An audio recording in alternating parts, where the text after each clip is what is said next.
One day, a man found himself in urgent need to catch a train to the city.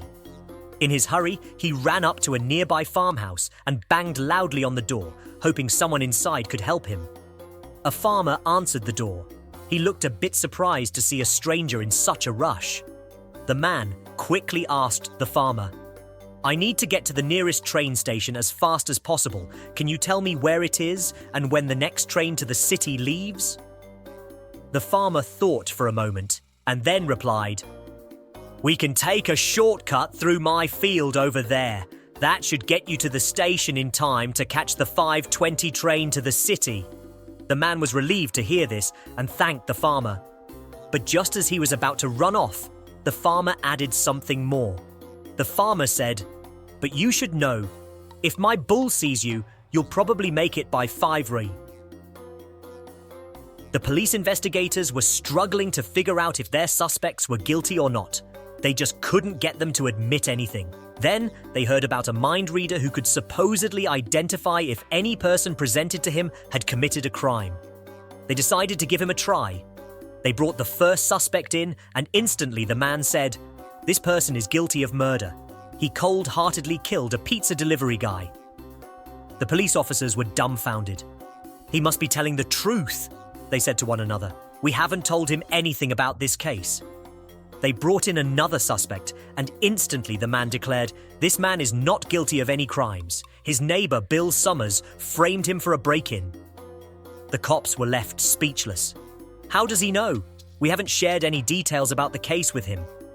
The officers were slightly suspicious and decided to carry out a little test. They brought in a gorgeous woman whom they knew hadn't committed any major crime. An officer walked into the room with her, and right away the man stated, "This woman is guilty of theft." The officer, knowing this was untrue, told the man, "We caught you. We brought her in to really test your skills, and it's clear that you're a phony." They dismissed the woman. "I would chase after her if I were you," said the man. "And why do that?" asked the officer. "Because she stole your wallet."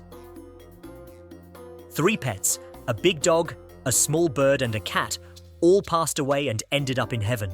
As with all good animals, God decided to have a private chat with each one to decide where they will stay in heaven. God starts with the dog and says, "The big book of life says that you have been a very good dog. But tell me, in your own words, what do you think is important? What do you believe in?" The dog answers, "I believe in being loyal, being a good friend, in love. I've been a loved part of my owner's family for many years." God smiles and says, "Indeed you have. A kind and loving creature. You can sit on my right side." Next, he turns to the little bird and asks, "What do you believe in?"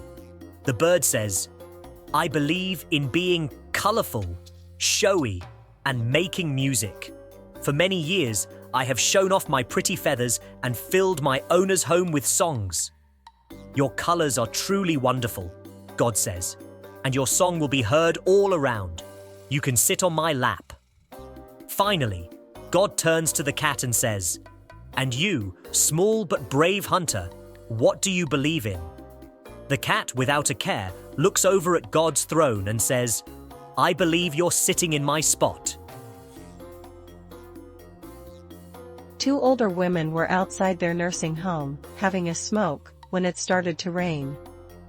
One of the ladies pulled out a condom, cut off the end, put it over her cigarette, and continued smoking.